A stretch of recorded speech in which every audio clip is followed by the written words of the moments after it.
what I'd like to do is share with you how emotional intelligence can help us be better betas, and why it's this skill set particularly which is going to help along the way. And by emotional intelligence, I simply mean how we handle ourselves, manage ourselves, lead ourselves, and how we handle our relationships. And I'll go into it in more detail. Interestingly, I spent yesterday morning with one of the big four banks here in Australia, the CEO, his direct reports, and his high potentials, the people that they saw as next generation for top leadership there. And they wanted to learn about emotional intelligence and leadership. The reason was that not only are each of those executives trying to improve themselves along these lines, but they see that by doing it together, they can bring the whole organization along, and by doing that, they can grow their business. It's actually a strategic decision. There are two kinds of strategy, you know. One is exploitation, and one is exploration. Exploitation was embodied by the co-CEOs of BlackBerry. Anybody here have a BlackBerry? Exactly my point. So they had a wonderful product for a long time. They were the first in the smartphone area. And in that space, they captured the market until something else started to happen. Smartphones were developed by Apple, by Samsung, and they didn't see it coming. They just kept developing their keyboard.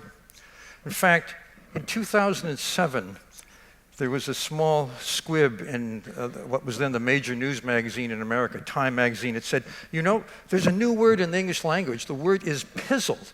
It stands for puzzled and pissed off. And it's how you feel when someone takes out their BlackBerry and starts talking to someone else.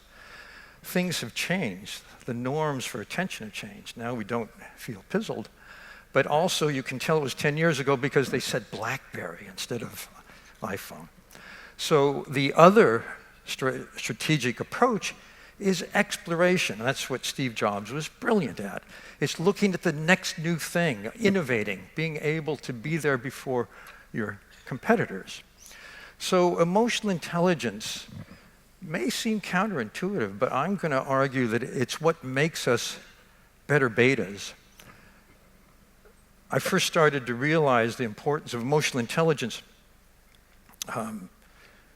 years ago when I went to college. I grew up in a farm town in the Central Valley of California.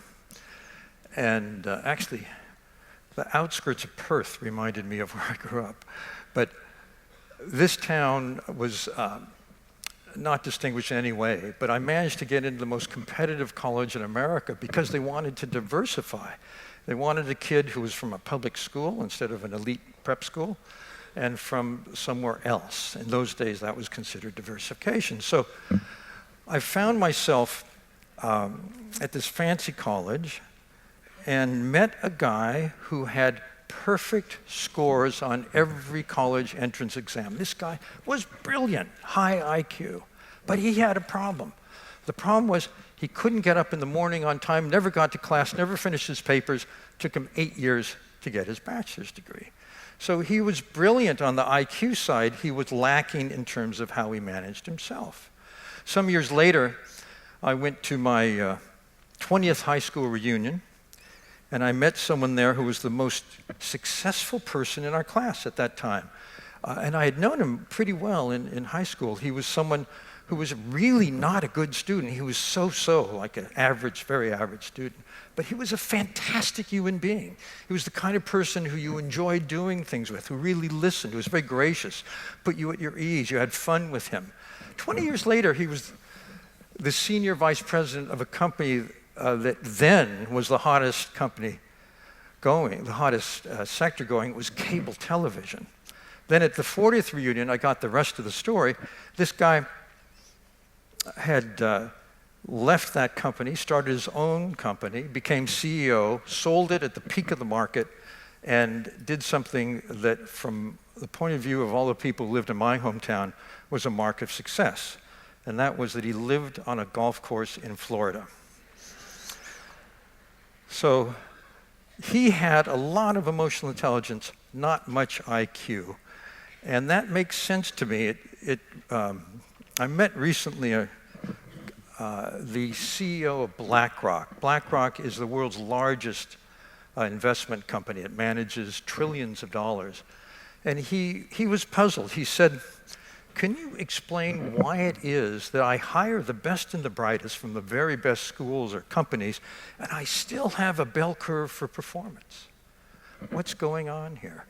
And I'd like to share with you the answer I gave him. It has to do with some research I did after I wrote Emotional Intelligence. I got very interested in business and remembered that my mentor back in graduate school had written an article in the main psychology journal, that was my field, that was very controversial at the time. He said, if you want to hire someone, don't look at their IQ, don't look at their personality tests, don't really look at their business expertise. What you want to do is look in your own company at people who hold that position now or have held it in the past, identify by whatever metric makes sense for that position, the top 10%, the stars, and compare the stars with people in the same position who are only average in performance. Do a systematic analysis and identify the skills or abilities or competencies you see in the stars that you don't see in the average. It's called competence modeling. Anybody familiar with competence modeling? Most world-class companies have competence models, particularly for top-level executives. And I was able to get access to 1 to 200 of these, which was not easy because these are proprietary studies. Companies don't share the data. They want to know, they're doing it for competitive reasons. But here's what I found.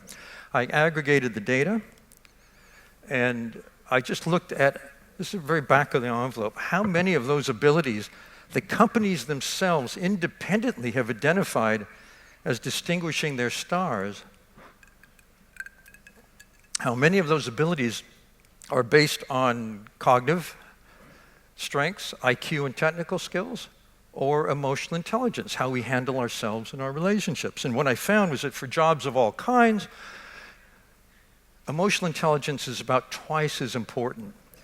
And it's twice as important in distinguishing that blue line at the bottom is what you learned in school, your technical skills, it's what everyone else has. Those are threshold competencies, what you need to get the job. But they don't tell you how you'll do once you're in the job. Will you be a star performer? Will you be a great team member? Will you become a leader? The higher you go in the organization, the more emotional intelligence matters. So for top-level jobs, C-suite jobs, for example, 80 to 90% of the competencies the companies themselves identify as distinguishing stars here are based on emotional intelligence. It makes sense because what you're doing at that point is not using your technical skills or whatever you've learned for that position in terms of cognitive abilities. What you're doing mostly is managing people. The art of leadership is getting work done well through other people.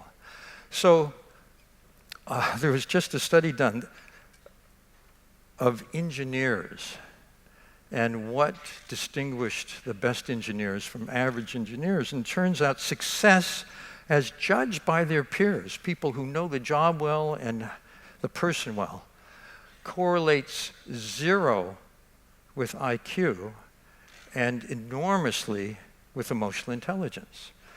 Why would that be? It's because there's a floor effect. To be an engineer, to be an MBA, to be a professional of any kind, you need an IQ about a standard deviation above the norm, above 100. You need to be 115 or better.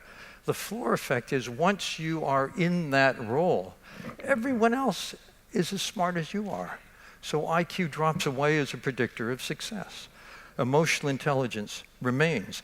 This one ability here in the top level jobs that's based on cognitive abilities is very telling. It's big picture thinking. pattern recognition, understanding how a change here in a complex system is going to ramify over there, or how a decision made today will matter in 5 years or 10 years. This allows you to identify your strategy.